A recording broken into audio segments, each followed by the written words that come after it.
जननीं शारदां देवीं रामकृष्णं जगद्गुरुं पादपद्मे तयस्कृत्वा प्रणमामि मुहुर्मुहुः।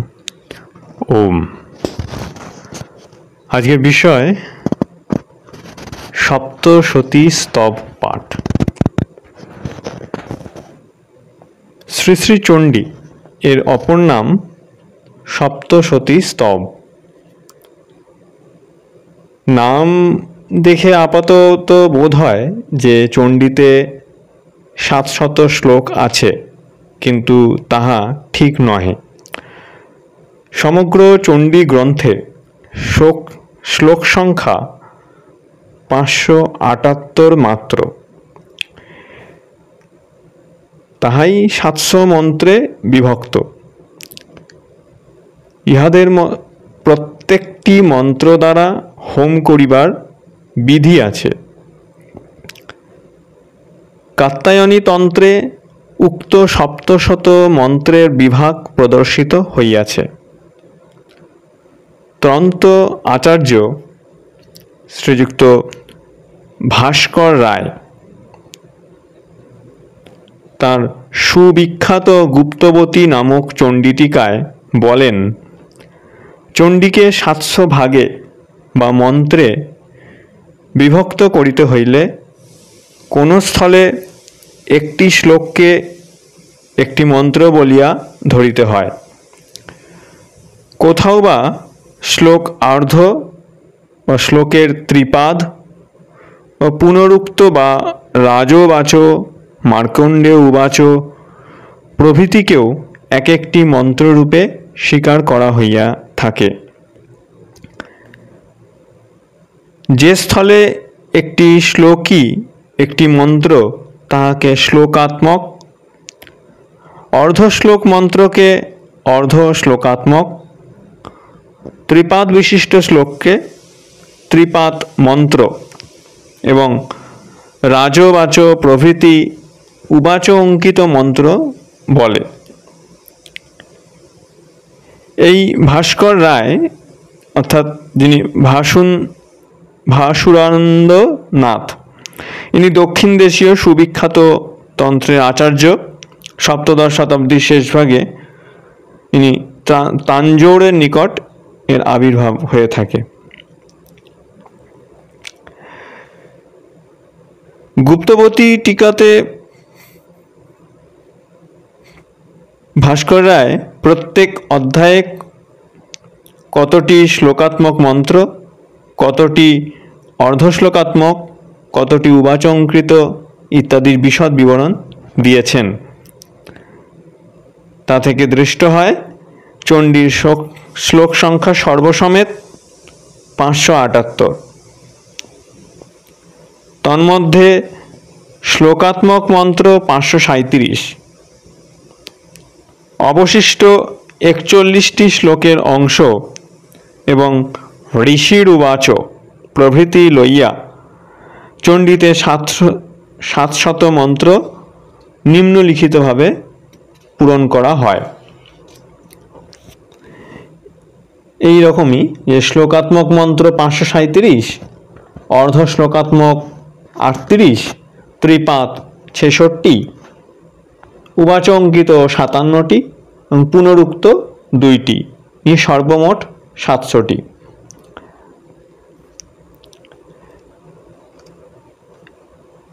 এই চণ্ডী গ্রন্থ প্রথম চরিত, মধ্যম চরিত ও উত্তর চরিত এই 3 ভাগে বিভক্ত। চণ্ডীর প্রথম অধ্যায়ে প্রথম চরিত, দ্বিতীয় ও তৃতীয় ও চতুর্থ অধ্যায়ে মধ্যম চরিত এবং পঞ্চম হইতে ত্রয়োদশ অধ্যায় পর্যন্ত উত্তর চরিত বর্ণিত হইয়াছে। চণ্ডীর প্রথম, মধ্যম ও উত্তর চরিতের দেবতা যথাক্রমে মহাকালী, মহালক্ষ্মী ও মহাসরস্বতী। কাত্যায়নী তন্ত্র ও মার্কণ্ডেয় পুরাণের খিল অংশে স্থিত বৈকৃতিক রহস্যে মহাকালী, মহালক্ষ্মী ও ও মহাসরস্বতীর স্বরূপ বর্ণিত হইয়াছে। মহাপ্রলয়কালে ভগবান নারায়ণ যখন মহাকালী বা যোগনিদ্রার প্রভাবে নিদ্রা অভিভূত ছিলেন, তখন নারায়ণের শ্রীনাভিপদস্থিত ব্রহ্মাকে মধু ও কৈটভ নামক দৈত্যদ্বয় হত্যা করিতে উদ্যত হয়। ব্রহ্মা একান্ত ভীত হইয়া মহাকালী স্তব করিলে দেবী নারায়ণের শ্রীনেত্র ত্যাগ করেন এবং নিদ্রোত্থিত নারায়ণ মধু কৈটভকে নিহত করে ব্রহ্মাকে রক্ষা করেন। মহাকালী 10 বদনা, 10 ভুজা, 10 পাদ, অঞ্জনের ন্যায় প্রভাযুক্তা, বিশাল 30 নয়নমালায় শোভমানা। ইহার 10 নাগ্র মুখ বহির্ভাগে স্ফুরিত। ইনি ভীমরূপা ভয়ঙ্করী, আবার রূপ, সৌভাগ্য, কান্তি ও মহতী শ্রীর প্রতিষ্ঠা স্বরূপা। ইনি খড়গ, বাণ, গদা, শূল, শঙ্খ, চক্র, ভূষণ্ডী, পরিঘ, ধনু এবং গলিত রুধির নরমুণ্ড হস্তে ধারণ করিয়া আছেন। মহাকালী শ্রী শ্রী চণ্ডীর তামসী মূর্তি। ইহার আরাধনা দ্বারা সাধক স্থাবর জঙ্গমাত্মক সকল ব্রহ্মাণ্ড বশীভূত করিতে পারেন। আরাধিতা বশীর কুরিয়াত পূজা কর্তুশ্চরাশ্চরম। মৎস্য সূক্তে একটি শ্লোক এ প্রসঙ্গে বলে, যথাশ্বমেধ ক্রতুরাট দেবানাঞ্চ যথা হরিহি স্তবনানাপি সর্বেষাং তথা সপ্তশতী স্তবঃ। যেরূপ যজ্ঞের মধ্যে অশ্বমেধ এবং দেবগণের মধ্যে হরি সর্বপ্রধান, সেইরূপ সপ্তশতী স্তব সকল স্তবের মধ্যে শ্রেষ্ঠ।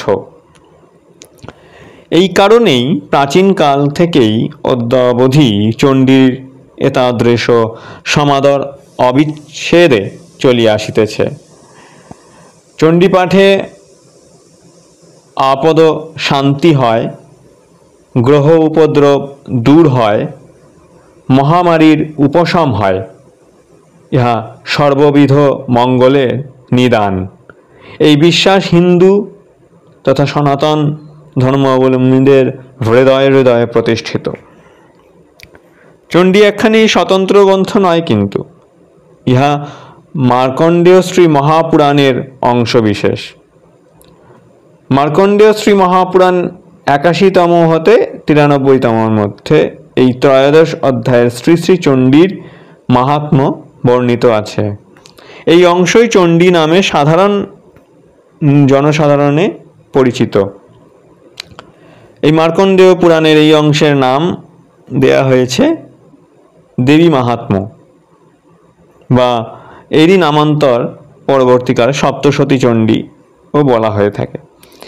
চণ্ডী গ্রন্থের সম্যক মর্ম পরিগ্রহ করিতে হইলে মার্কণ্ডেয় পুরাণের যে অংশ ইহার আরম্ভ হয়েছে তৎপূর্ববর্তী অংশসমূহের সহিত ইহার কি সম্বন্ধ তা জানা আবশ্যক। একদিন মহর্ষি বেদব্যাস সে শিষ্য জৈমিনী মহামুনি মার্কণ্ডেয়কে মহাভারতের কতিপয় জটিল বিষয়ের মীমাংসার জন্য প্রশ্ন জিজ্ঞাসা করেন। মার্কণ্ডেয় স্বীয় অনবসর হেতু জৈমিনীকে তার প্রশ্ন সমাধানের জন্য সর্বশাস্ত্রবেত্তা দ্রোণ মুনি পুত্র পিঙ্গাক্ষ, বিবোধ বিরাধ, সুপুত্র ও সুমুখের নিকট প্রেরণ করেন। ইহারা তখন পিতৃশাপে পক্ষীরূপ ধারণ করিয়া বিন্ধ্য পর্বতের কন্দরে অবস্থান করিতেছিলেন। পক্ষীজনী প্রাপ্ত হইলেও ইহাদের পূর্বজন্ম অর্জিত জ্ঞান বিজ্ঞান অব্যাহতই ছিল। জৈমিনী কর্তৃক জিজ্ঞাসিত হইয়া ইহারা তাহার সমুদয় প্রশ্নের মীমাংসা করিয়া দিলেন। তৎপর জৈমিনী মুনিপুত্রদিগকে 14 মন্বন্তর অর্থাৎ এক মন্বন্তর সাধারণ হিসাবে 30,37,20,000,000 মানবীয় বৎসরে এক মন্বন্তর হয়ে থাকে। তা জৈমিনী মণিপুত্রদিগকে 14 মন্বন্তর বিষয়ে জিজ্ঞাসা করেন। পুরাকালে দ্বিজনন্দন কৌষ্টুকী বা ভাগুরী মহর্ষি মার্কণ্ডেয়কে এই বিষয়টি প্রশ্ন করিয়াছিলেন। মার্কণ্ডেয় মুনি তদুত্তরে কৌষ্টুকীকে যাহা যাহা বলিয়াছিলেন, পক্ষী রূপধারী মুনিপুত্রগণ জৈমিনীকে তাহাই বলিতে লাগিলেন। মার্কণ্ডেয় কৌষ্টুকীকে ক্রমে ক্রমে 1 স্বয়ম্ভু, 2 স্বারচিষ, 3 উত্তম, 4 তামস, 5 রৈবত, 6 চাক্ষুষ ও 7 বৈবস্বত এই সপ্ত মন্বন্তরের বিবরণ বিবৃত করিয়াছিলেন। কৌষ্টুকী তৎপর মার্কণ্ডেয়কে আগামী 8ম মন্বন্তর অর্থাৎ সাবর্ণিক ও মন্বন্তরাধিপতি সাবর্ণী সম্বন্ধে জিজ্ঞাসা করেন। মার্কণ্ডেয় কৌষ্টুকীকে বলিলেন, যেই সূর্য নন্দন সাবর্ণী 8ম মনু বলিয়া কথিত হইয়া আসিতেছেন, সেই মহাভাগ সুরথ যে প্রকারে মহামায়ার অনুকম্পা লাভ করিয়া সবর্ণাগর্ভে সূর্যের ঔরসে জন্মগ্রহণ ও মন্বন্তরের আধিপত্য লাভ করিতে অধিকারী হইলেন, তুমি আমার নিকট তাহা অবগত হও। আমি ওই বৃত্তান্ত সবিস্তারে কীর্তন করছি। এইখান থেকেই দেবী মাহাত্ম্য বা চণ্ডীর আরম্ভ। দ্বিতীয় মন্বন্তরে স্বারচিষ চৈত্র বংশ সমুদ্ভূত মহারাজ সুরথ কিরূপে দেবী হইতে বরপ্রাপ্ত হইয়া সাবর্ণী নামক 8ম মনু হইবেন, ওই বিবরণ এবং তৎসহিত দেবীর মাহাত্ম্য প্রকাশক মধুকৈটভ বধ, মহিষাসুর বধ, শুম্ভ নিশুম্ভ বধ এই সমস্ত বৃত্তান্ত চণ্ডীর 13টি অধ্যায়ে বর্ণিত করেছেন। মেধসমুনি মহারাজ সুরথ ও সমাধি নামক বৈশ্যের নিকট প্রথমত চণ্ডী মাহাত্ম্য ব্যাখ্যা করেন। পরে মার্কণ্ডেয় মুনি কৌষ্টুকীকে বা ভাগুরীকে তা উপদেশ দেন। তৎপর পক্ষী রূপধারী দ্রোণমুনির পুত্রগণ তাহা জৈমিনীর নিকট বর্ণনা করেন। এই কারণে চণ্ডীকে ষট সংবাদ কথাও বলা হয়ে থাকে। শ্রী শ্রী মার্কণ্ডেয় পুরাণে বর্ণিত এই দেবী মাহাত্ম্য অংশত বা সমগ্রভাবে কিঞ্চিত পরিবর্তিত বা পরিবর্ধিত আকারে অন্যান্য পুরাণেও দেখা যায়। মহারাজ সুরথের উপাখ্যান দেবী ভাগবতের 5ম স্কন্ধের 32, 34 ও 35 সংখ্যক অধ্যায়ে, 10ম স্কন্ধের 10ম অধ্যায়ে এবং শ্রী শ্রী ব্রহ্মবৈবর্ত পুরাণের প্রকৃতি খণ্ডের 61 থেকে 64 অধ্যায়ে দেখতে পাওয়া যায়। মধুকৈটভ বধ বৃত্তান্ত দেবী ভাগবতের 6ষ্ঠ স্কন্ধের 9ম অধ্যায়ে এবং 10ম স্কন্ধের 11 অধ্যায়ে বর্ণিত হয়েছে। এছাড়াও এই বৃত্তান্ত রামায়ণের উত্তরকাণ্ডের 72তম এবং মহাভারতের শান্তি পর্বের 347তম অধ্যায়ে দৃষ্ট আছে। মহিষাসুর বধ বৃত্তান্ত দেবী ভাগবতের 5ম স্কন্ধের 2 হতে 20 সংখ্যক অধ্যায় এবং দশম স্কন্ধের দ্বাদশ অধ্যায় আছে। এতদ ব্যতীত এই বিবরণ বামন পুরাণের 17 হইতে 30 সংখ্যক অধ্যায়ে, স্কন্দ পুরাণের প্রভাস খণ্ডের অন্তর্ভুক্ত প্রভাস ক্ষেত্রের মাহাত্রে 83, ওই অর্বুদ খণ্ডের 36 এবং ব্রহ্মখণ্ডের অন্তর্গত সেতু মাহাত্ম্যের 67 এবং নাগর খণ্ডের 119 হতে 121 সংখ্যক অধ্যায় দৃষ্ট আছে। শুম্ভ নিশুম্ভ বধ বৃত্তান্ত দেবী ভাগবতের পঞ্চম স্কন্ধের 21 থেকে 31 সংখ্যক অধ্যায় এবং বামন পুরাণের 55-56তম অধ্যায় এবং স্কন্দ পুরাণের প্রভাস খণ্ডের অন্তর্গত অর্বুদ খণ্ডের 24তম অধ্যায়ে বর্ণিত হইয়াছে।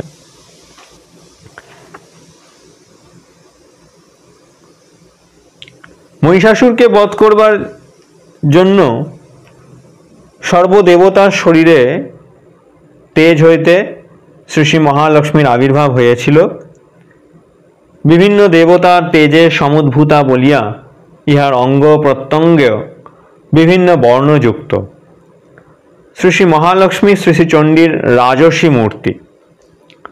মহালক্ষ্মী শ্বেতাননা, নীলভুজা, সুশ্বেতস্তনयुक्ता, রক্তমধ্যা, রক্তচরণা, নীলবর্ণ, জঙ্ঘ ও উরু সমন্বিতা। ইনি উন্মদা, সুরাদি পান হেতু মত্তা, বিচিত্র মাল্য ও বস্ত্র ভূষণধারিণী, বিবিধ অনুলেপন যুক্তা এবং কান্তি, রূপ ও সৌভাগ্যশালিনী। ইনি সহস্রভুজা হইলেও অষ্টাদশ ভুজা রূপেই পূজিতা হন। ইহার অষ্টাদশ ভুজা ভুজে অক্ষমালা, পদ্ম, বাণ, অসি, বজ্র, গদা, চক্র, ত্রিশূল, পরশু, শঙ্খ, ঘণ্টা, পাশ, শক্তি, দণ্ড, চর্ম, চাপ, পানপত্র এবং কমণ্ডলু বিরাজিত। ইনি পদ্মাসনা, সর্বদেবময়ী ঈশ্বরী। যিনি ইহাকে পূজা করেন সেই ব্যক্তি সর্বলোকে ও দেবগণের ওপর প্রভুত্ব লাভ করিয়া থাকেন। সর্বলোকানাং সদেবানাং প্রভুর্ভবেৎ। শুম্ভ নিশুম্ভ নামক অসুর ভাতৃদ্বয়কে বধ করবার জন্য গৌরী দেহ হইতে মহাসরস্বতীর আবির্ভাব হয়েছিল। ইনি শ্রী শ্রী চণ্ডীর সাত্ত্বিকী মূর্তি। ইনি অষ্টভুজা। অষ্টভুজে বাণ, মুষল, শূল, চক্র, শঙ্খ, ঘণ্টা, হল ও ধনু ধারণ করিয়া আছেন। ইনি ভক্তিপূর্বক পূজিতা হইলে উপাসককে সর্বজ্ঞাতা প্রদান করে থাকেন। এষা সম্পূজিতা ভক্ত্যা সর্বজ্ঞাতং প্রয়চ্ছতি। শ্রী শ্রী চণ্ডীতে জগন্মাতার এই 3 রূপের বর্ণনা আমরা দেখতে পাই। বিভিন্ন কার্যসিদ্ধির জন্য বহু রূপে প্রকাশিত হলেও বস্তুতপক্ষে তিনি এক ও অদ্বিতীয়া। এই কারণেই একই বাহং জগত্তত্র দ্বিতীয়া কা মাম অপরা। চণ্ডী দশম অধ্যায় শ্লোক। স্বকীয় অর্থাৎ স্বকীয় ঐশ্বর্য প্রভাবে তিনি বহুরূপে অবস্থিতা। অহং বিভূত্য়া বহুভীরিহ রূপেরিয়দা স্থিতা। শাস্ত্রকারগণ আপদের তারতম্য অনুসারে প্রতিকারের নিমিত্ত এবং বিভিন্ন ফলপ্রাপ্তির কামনায়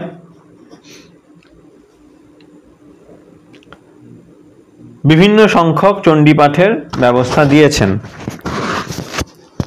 মৎস্য সূক্তে উক্ত হয়েছে উপসর্গ শান্তির জন্য ত্রিড়াবৃত্ত অর্থাৎ 3 বার, গ্রহ উপশান্তির নিমিত্ত পঞ্চাবৃত্ত অর্থাৎ 5 বার, মহাভয় উপস্থিত হলে 7 বার, শান্তি ও বাজপেয় ফল লাভ কামনায় 9 বার, এবং রাজবশীকরণ বা সম্পদ প্রাপ্তি অভিলাষে 11 অর্থাৎ 11 বার, শত্রু নাশ বা অভিলাষ পূরণ কামনায় 12 বার, স্ত্রী বা রিপু বশীকরণ কামনায় 14 বার, সৌখ্য ও স্ত্রী কামনায় 15 বার, পুত্র পৌত্র ধনধান্য কামনায় 16 বার, রাজভয় নিবারণ ও অরাতি দলের উচ্চাটন কামনায় 17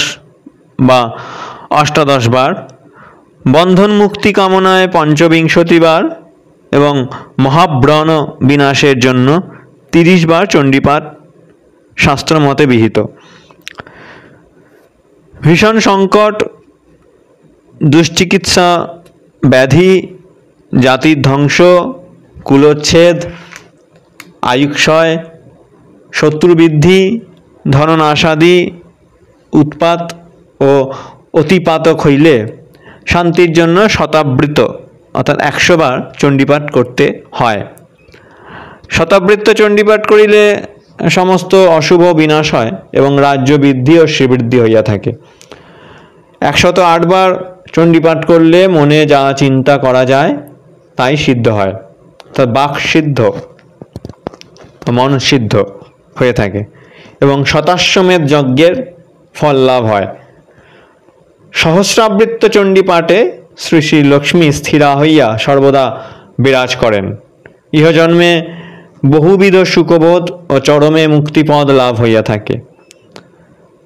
শ্রী শ্রী চণ্ডীপাঠের দ্বারা সকাম ভক্ত যেমন বিপদ উদ্ধার, রোগ মুক্তি ও সর্ববিধ ঐহিক অভ্যুদয় লাভ করে, তেমনি নিষ্কাম ভক্ত চণ্ডী তত্ত্বের যথার্থ জ্ঞান লাভের দ্বারা নিঃশ্রেয়স লাভ করিয়া থাকে।